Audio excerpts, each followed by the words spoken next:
Hello there, and welcome to Distilling, an Art and a Science. My name is Casey Cook, and I've created this presentation. I will be narrating it. I created this for UNT, Corporate Training and Presentation. And I created this just to be able to give people a brief understanding and a very introductory level knowledge of what goes into one of my favorite hobbies and something that's been going on for thousands of years, distilling. So most people know Jack Daniels, Bacardi, Smirnoff, Crown Royal. They know the brand names, but they don't know how they were created and all of the work that's gone into creating them.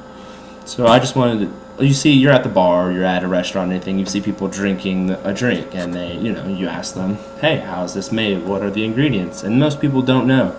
And I find that a little bit careless, because you wouldn't just, like I say later in my presentation, wouldn't just go to a restaurant and I'll take this, and without asking what's in it, what is in a creme brulee. I don't even know. I like saying creme brulee, but I don't know what's in a creme brulee, and I wouldn't order it because I don't know.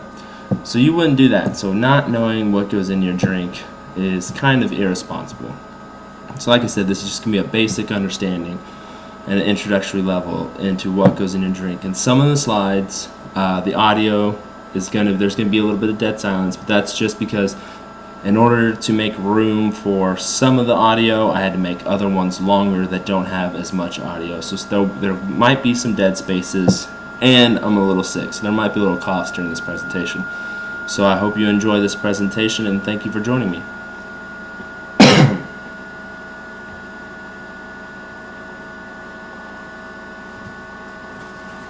Alright, so a brief history about distilling comes from the word distill, to make a liquid pure by heating it. Whenever you distill something, you are to make it pure by heating it until it becomes a gas, then cooling it until it becomes a liquid again, to purify a liquid by distillation.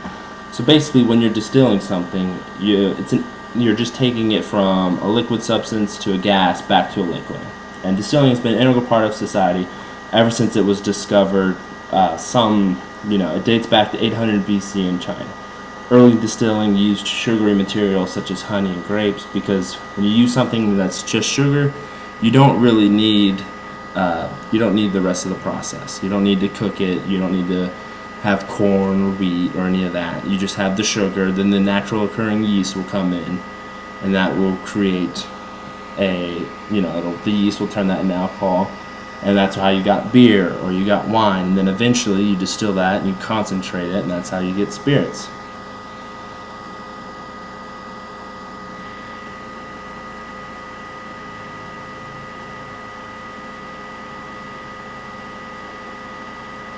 So the first spirit we'll talk about is vodka. Vodka is the world's most consumed spirit.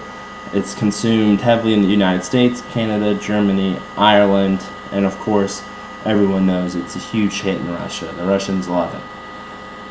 It's most probably because it's the purest form of spirit. It's just straight alcohol almost. Everyone knows Everclear, 180 proof, whatnot. It's just straight alcohol. It's going to have the least amount of flavor. It's going to have the least amount of taste. It's probably going to be the best for your hangover because there's no tannins or any of that involved. So it's the purest of the spirits. And most importantly, it's known for its mixability in cocktails. It mixes vodka soda, screwdriver. I say that there's a ton. You can name them all. Any martini is going to use vodka, and vodka is the most sold spirit in the world.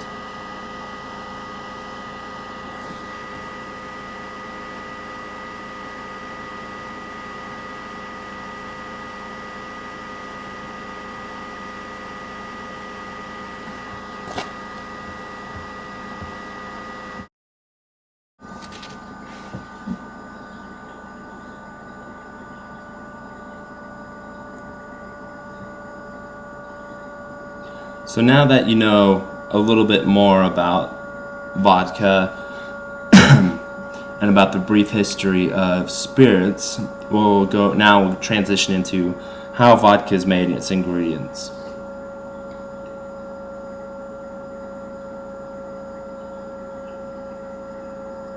So the main ingredients in vodka, as they are in all spirits, of course, is water. Then you can use for a base, you can either corn, potato, wheat, or rye. And depending on those, a lot of potato or Russian vodkas are known for using potato or corn. You can use wheat or a rye.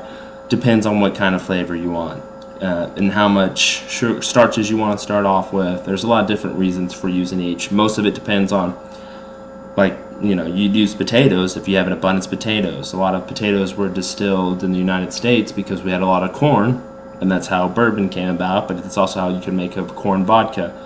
And then wheat, if you're in an area with an abundance of wheat, you would use wheat. So once you use all that, you would add the barley. So once you get all the starches, you would add the barley. That would give it, turn all the starches into sugars. And then once you get all the sugars, you'll add the yeast. And the yeast, vodka, once you distill it after the yeast, it's gonna be real sweet, or it's gonna come off, it's gonna be a little bitter. And then once you filter it, a couple times through some charcoal, it'll become real sweet. It's real smooth and it's real neutral. That's why it's good for adding all sorts of things. And that's why it's probably the most popular spirit, or is the most spirit in the world, and why it's becoming more popular every day. And then you see new distilleries popping up claiming to sell the world's smoothest vodka.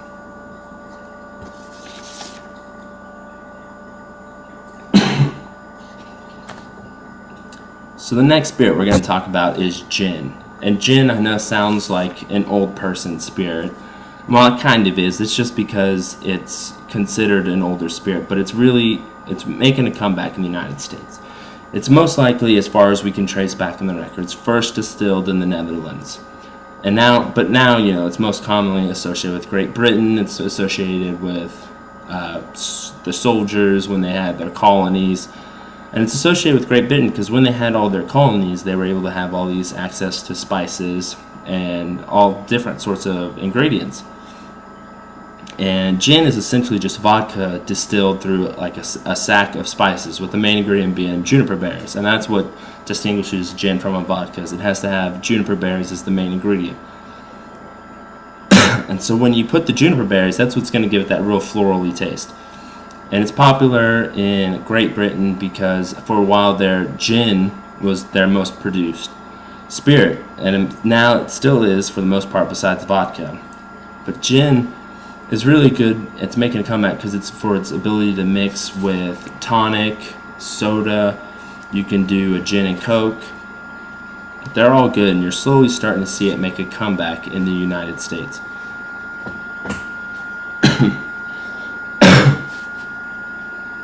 Gin, like I said earlier, is essentially vodka. In the still, while you're distilling it, you'll put a sack. Nowadays you can flavor the vodka after and call it a gin. But traditional gin is distilled through a column that has a little sack with the main ingredient being berries. A variety of the other ingredients that you'll see and you'll be able to taste in your gin is orange, lemon, spices, black licorice, pretty much anything that they could get their hands on back then, just to give it a different taste. But most of the ones you'll taste now, that kind of hard to describe, but sort of fruity, unique flavor, that's going to be the juniper berries that are distilled through and that really give it an essence. And like I said, most of the times there's two styles. It's either distilled through or added as flavor after. So whenever you're checking out gin, make sure you find one that it's distilled through, just because that's a little more authentic. And again, like, it mixes well with gin and tonic is the famous one. That's the most popular drink in all of Great Britain. You can even buy gin and tonic in a can to go.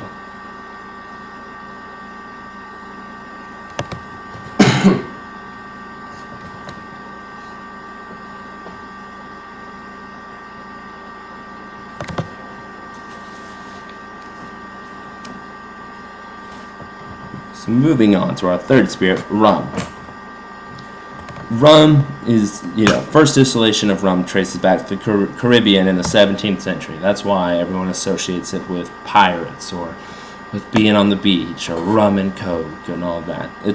Rum is easy. It's probably the easiest of them all to make because it just needs, all you need is sugar cane and yeast. It's the least complex, it requires the least amount of ingredients, but it's probably one of the tastiest. Like I said, it's heavily associated with island culture, with relaxing. The marketing has been It's all about relaxing when you drink rum. It's about having a good time when you drink rum. And which is why it's most consumed in the Caribbean and South American countries. Rum is pretty much just sugar cane and yeast. And so, I mean, but with rum, you can add it, you can barrel age it, you can drink it after you filter it, you can drink it, you can add to a barrel. There's all different sorts. Probably the most consumed version of rum is rum and Coke, which is almost like a Jack and Coke, but even sweeter. Rum and Sprite. People know, you see people with 7-Eleven cups, there's a chance there's rum in it. So rum is one of those, it's up there with vodka as slowly becoming one of the world's most consumed spirits.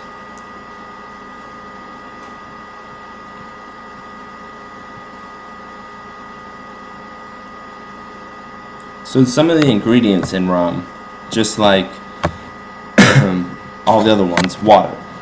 Then you need, which is why it's so heavily associated with Caribbean countries and island cultures, that it's sugar cane or molasses. And sugar cane was one of the first crops that the colonies grew in the Caribbean.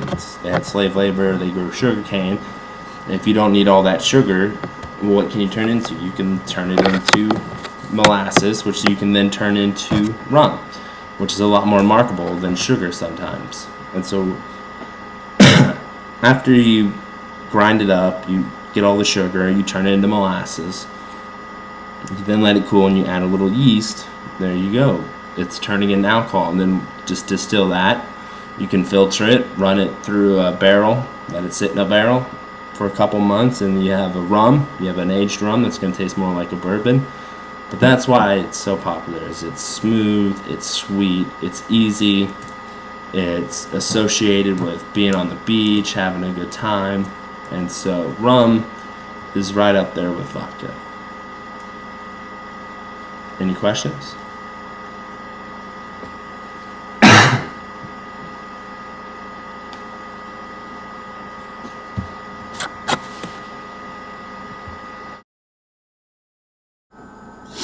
So now on tequila. Tequila, I think like most people know, is associated with Mexico, Latin America, margaritas, also being on the beach, having good Mexican food. Tequila is made from the agave plant, blue agave to be specific. And mezcal is just liquor made from agave plants. And so in order to be called a tequila, though, is it must be made in the region of Mexico known as Jalisco. And it's like a bourbon has to be made and produced in the United States. You can't make a bourbon in Canada. You can make a whiskey in Canada, but you can't make a bourbon in Canada. And so the earliest forms of modern tequila that we can date is probably back to the 17th century. It's kind of sketchy because no one knows if they used just blue agave, if they had, if they aged it, how they filtered it, what they added to it. And so the most important part, though, about knowing about your tequila is knowing that it's made from 100% blue agave, and then it's made in Jalisco, Mexico. If it's not made of 100% blue agave or made in Jalisco, then it can't be called a tequila. It can be called mezcal, which you'll see on some bottles when you go to a liquor store, but it can't be called a tequila.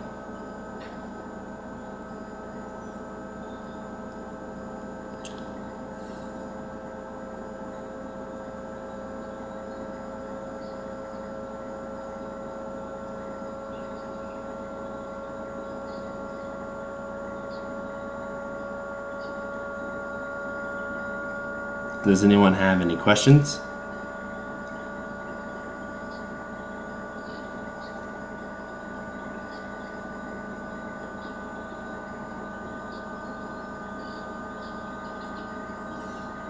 So on the ingredients of tequila, the most important thing isn't the water, the yeast. The most important thing is the blue agave, because once these blue agave plants mature anywhere from 7 to 10 years, they will come out there with a humidor, which is the name for the guy who goes out and harvests all these blue agaves.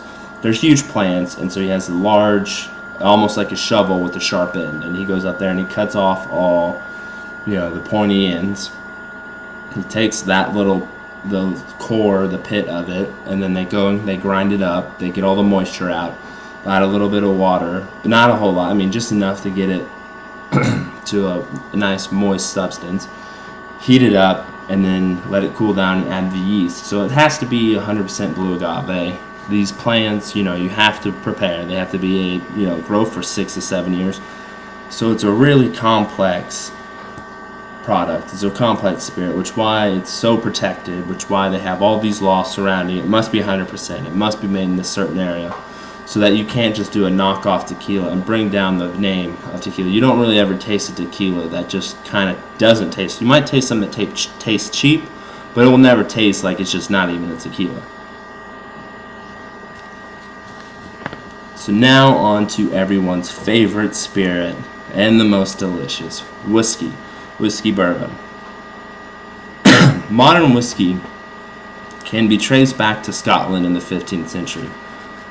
They were the first ones to really do essentially what we now call whiskey. It's not what we in America call bourbon, but they were the first ones to do whiskey. And you'll know Scotland's famous for having a lot of Scottish whiskey distilleries, Glenlivet, can't even name them all, but there's a ton. And also Irish whiskey, Jameson is most famous. But the Irish whiskey also has different, they smoke theirs with peat, they use a malted barley. It's going to have different flavors. But of course the best is American whiskey, also usually known as a bourbon. You'll see some blended whiskeys, but America is most famous for having bourbon. And bourbon and whiskey are most widely consumed in Scotland, Ireland, United States, Europe, and have really become a huge player in the Asian markets.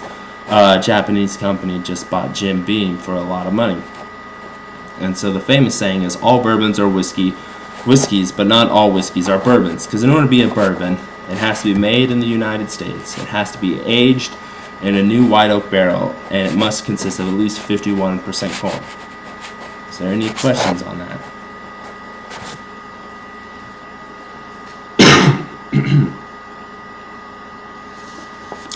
And so the main ingredients in a whiskey are water, and you'll see a lot of distilleries try to distinguish themselves by saying, like Jack Daniels was put next to a certain spring water, or you'll have distilleries in Colorado that say they're fed by Rocky Mountain water. So water plays a big part, but the biggest part is definitely the corn. So when you're making a whiskey, especially a bourbon, which is what we're focused on, it has to be 51% corn. Doesn't matter what else you put in there, but it has to be 51% corn. And that's just to protect the integrity of the American bourbon. So after that, you can use wheat or rye. And they allow you to use wheat or rye because depending on which one you use, it's going to come out with a different flavor. The most popular brand that uses wheat, which is probably one of my favorites, would be Maker's Mark. Maker's Mark uses the wheat recipe, and it's it's one of the more smoother ones. It's still going to have the bite of a bourbon, but it's not going to be real harsh on the end. Some of the other ones like Bouillet and some of the other more in the new emerging bourbons use rye, and they use rye because it's going to give off that wouldn't say bitter, but spicy finish. It's going to have not more flavor, but definitely more of a finish. That's going to be a little spicier, and some people really enjoy that.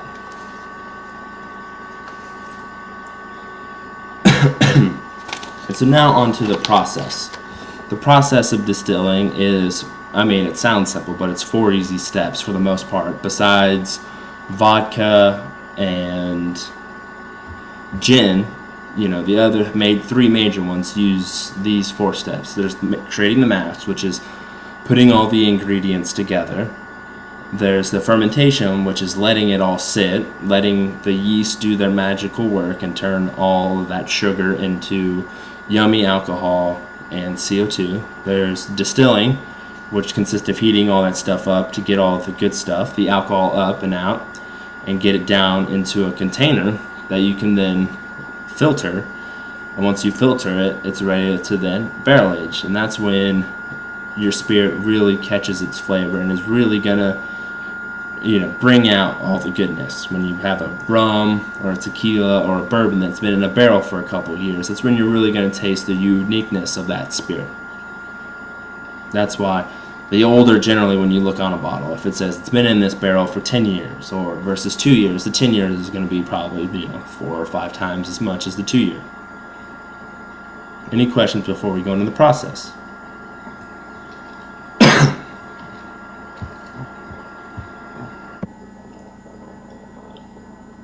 So the easy process of making all this, it's not that easy. It sounds easy, but it's a long process that's taken 1,000 years to develop. So first off, like you said, is making the mash. Making the mash means cooking the raw ingredients to bring out the starches. That's heating water up to anywhere from like 178 degrees to boiling. It's just, you want to really heat up, not boiling, 200 or 150 to 200. You're really wanting to heat it up though. And that way, it cooks, the corn or the blue agave.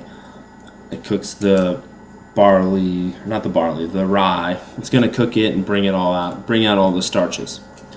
But once it gets down to a reasonable area, that's when you're going to then add all of the barley. The barley is going to turn all those starches and it's going to turn them into sugar. Once you get all that sugar out, you can then, once it gets down to room temperature, you'll be able to add the yeast. And once you add the yeast, it's going to give off a lot of carbon dioxide. But it's also going to give off one of our best friends and our worst enemies, alcohol. So once you get that, it's going to be almost like a beer or a wine. Once you let it ferment, you're going to distill it. You're going to apply heat to the bottom, which is going to force the alcohol to condense at a lower temperature than the water and the other stuff in the container. It's going to rise up to still, and then it will later condense and then fall down into your container. And so once it falls down in your container, you essentially just have an alcohol. It's going to be called White Dog for bourbon or whiskey, but it's not going to be real flavorful. So then once you get it into a container, you're going to want to run it through a filter, 3 to 4 times of carbon. A lot of them say up to 7 times. Some science shows that after 7 you're really not getting anything. But some of the specifics for each different kind is that rum can be sold as is. You can, once you distill it and filter it, you can sell it as white rum, or you can age it in barrels for gold rum or any kind of aged rum, or you can add flavors to it like coconut or pineapple, any cherries, strawberry. Tequila, it has to be aged in a barrel for at least 6 months, and that can be called, tequila silver, reposado, or añejo. And so depending on the time it's in a barrel, the different prices and qualities you can sell it at. Gin is distilled, like we said earlier, through the still with a little sack containing all the spices, most importantly juniper berries, and then after that it's sold just as gin. It doesn't have to be barrel aged. And with gin, it doesn't even have to be distilled through that. It can just be added in after. Vodka, distilled, filtered, ready to sell as. Whiskey can be distilled, but it has to be aged in a newer used barrel, whereas bourbon, like we said earlier, it has to be distilled, aged in a new barrel, 51% corn, in at least 2 years. So depending on what type you get is going to be a variation of the quality. Any questions?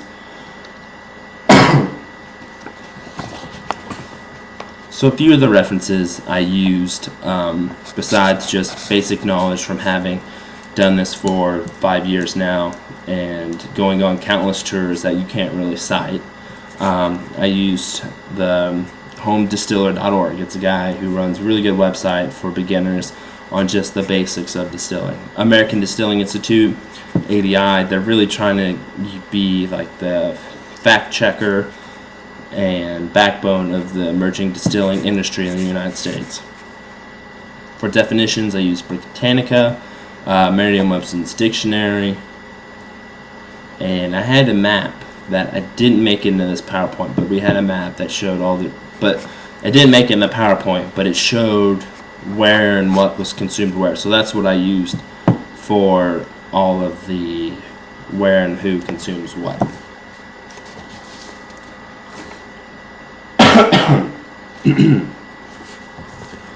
So if you need to reach me, or if you have any comments or questions, if you want to complain about how terrible this was, or if you'd like to tell me how great this was, you can, besides just looking in the description, which will have all my information listed, you can also you can email me at kasey.cook13@yahoo.com. Like I said, you can email me questions and comments, concerns, You can tell me I'm great, you can tell me I'm an idiot, you can tell me I'm decent looking, or I'm the worst person you've ever seen. Either way, it doesn't matter, just love to hear from you.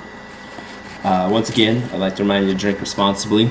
And in the next part of my video is where I'm going to get into a technical demonstration, where I'm going to give you more of a hands-on approach, where you'll get to see the man behind this lovely voice.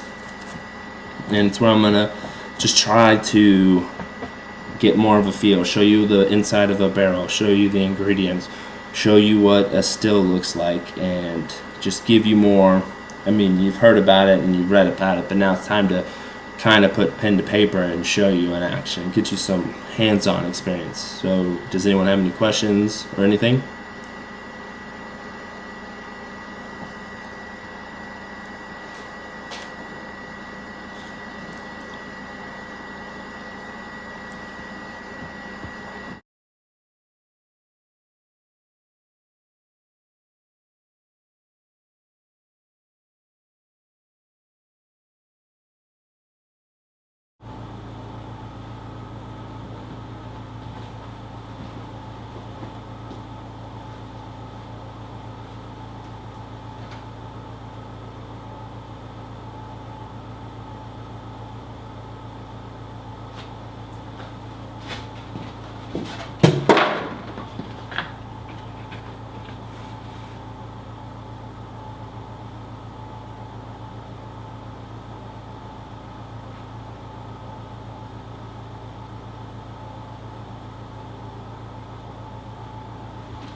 Oh, good afternoon.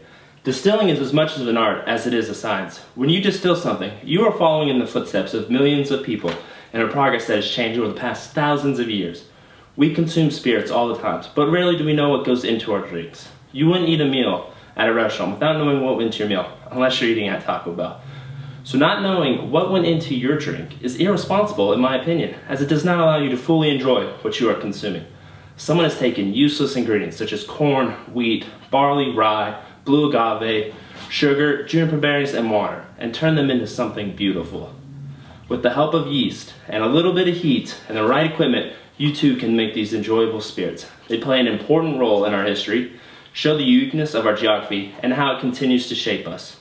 So I'll keep my introduction short, like this Christmas tree, and sweet like this rum. Enjoy. That's tasty. Now that you know a little bit more of the history of distilling, the different kinds, the vodkas, bourbons, tequilas, rums, and gin, I wanted to show you what goes into making my personal favorite spirit, bourbon. First off, and most importantly, is water. A lot of the bourbons differentiate themselves by their water source. Jack Daniel's said they have spring-fed water. A lot of the ones in the Colorados like to say it's Rocky Mountain water. It plays some effect, but most importantly, you have to have water, obviously. Second, and to be a bourbon, it must be 51% corn. So corn is most important. You can have what other ingredients you want as long as you have corn. Second, for my favorite bourbon, I personally prefer rye. And so this is a nice rye that once you break it down, it's going to give the bourbon more of a spicy character versus a wheat. It's a smoother, less harsh taste, I guess you could say.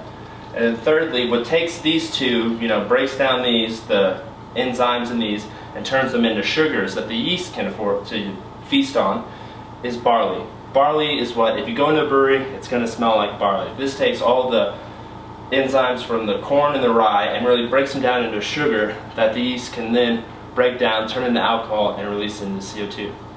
Now once we've got all this, we start off, we throw the water, we heat it up to 178. We put it in there, we let it heat up for a couple hours. Once it gets to 178, we will throw in the corn, let that simmer down, let the temperatures cook out some of the enzymes, let it cool down to about 158. Then we'll throw in the rye. Once those two mesh together for a couple hours, we let it get down to about anywhere to like 115 to 130, and then we'll throw in the barley. The barley's going to take all that and turn it into sugars. You got to let that sit for a couple of hours, because if you throw in the yeast while it's still hot, it'll kill off the yeast, because the yeast is a living enzyme. So you got to wait for it to cool down quite a bit, and then once everything is we got the barley, the rye, the water, the corn in there. We'll strain it out, we'll let it cool down, we'll throw in the yeast, and that takes us to our next step. Yeah. So now that you've seen the cooking process, getting all the ingredients, getting them all together, getting it cooled down to a temperature, now we strain it by using this. We'll push it through there, push all the liquid and all the corn and everything, get as much of the liquid out as we can. That way we're not having to do a whole lot more work.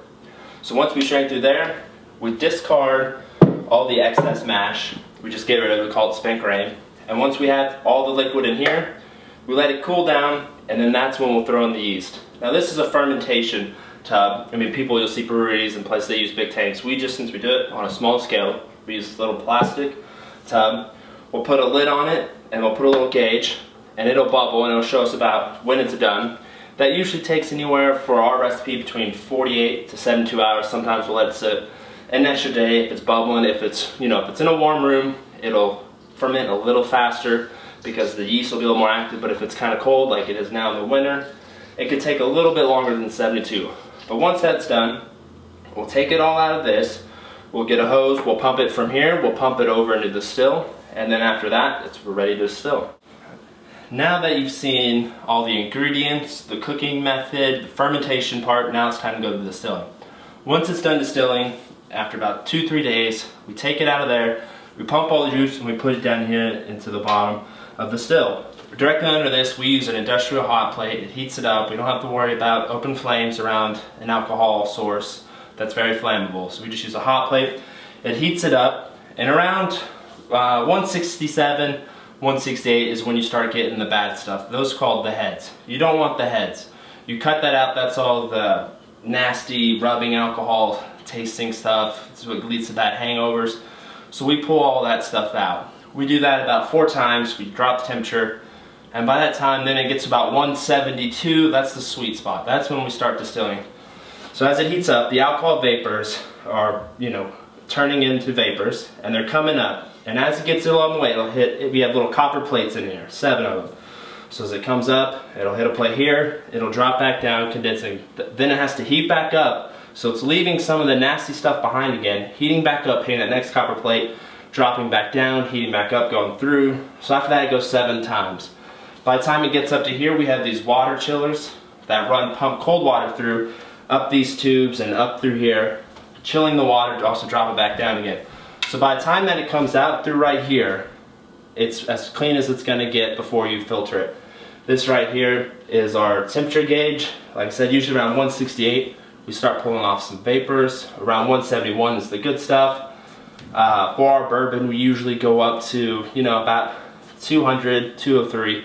Anywhere after that, you start pulling off more water, and it's just watering down your stuff. But once it all heats up, it cooks out.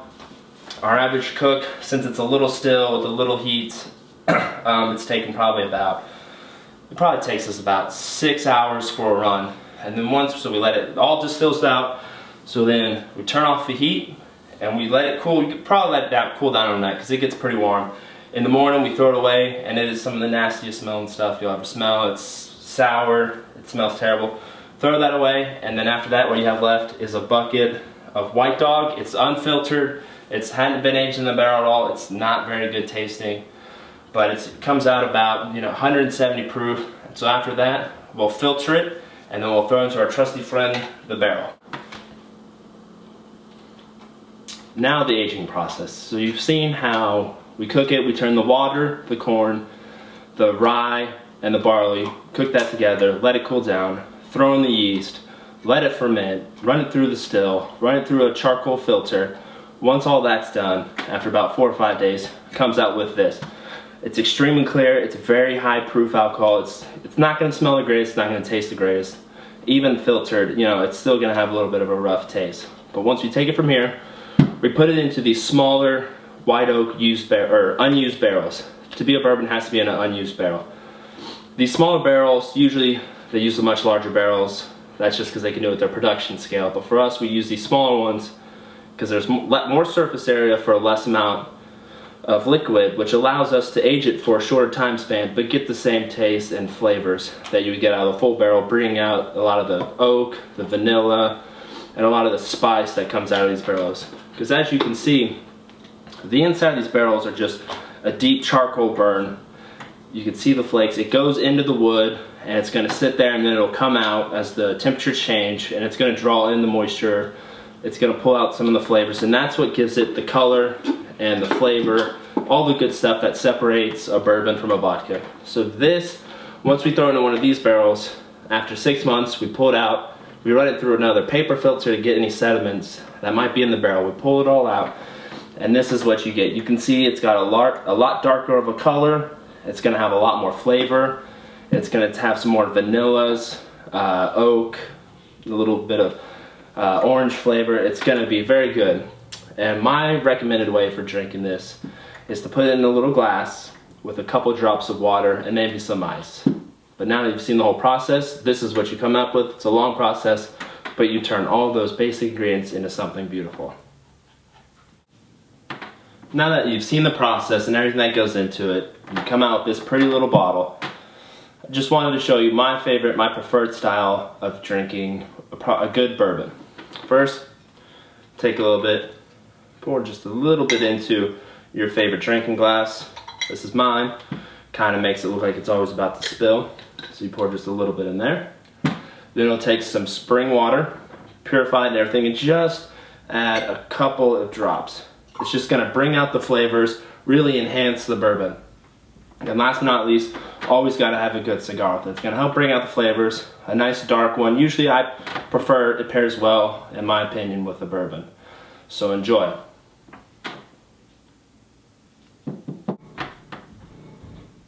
I'd like to thank you for watching this video, this very short, very introductory level video about bourbon and spirits in general. If you have any questions or comments, you can reach me in my email provided below in the description. I'd like to remind you to drink responsibly, and also just keep up with my channel. We'll have more videos in the coming weeks of just focusing on vodka, tequila. We'll have one coming up on rum. Very excited about this one because we get to use, after we make this bourbon, we'll reuse this barrel. We'll put some rum in it, let it age. It won't come out quite as dark color as this, but it'll be tasty. So I'd like to just have you keep following up and checking my page, and thank you very much. Cheers.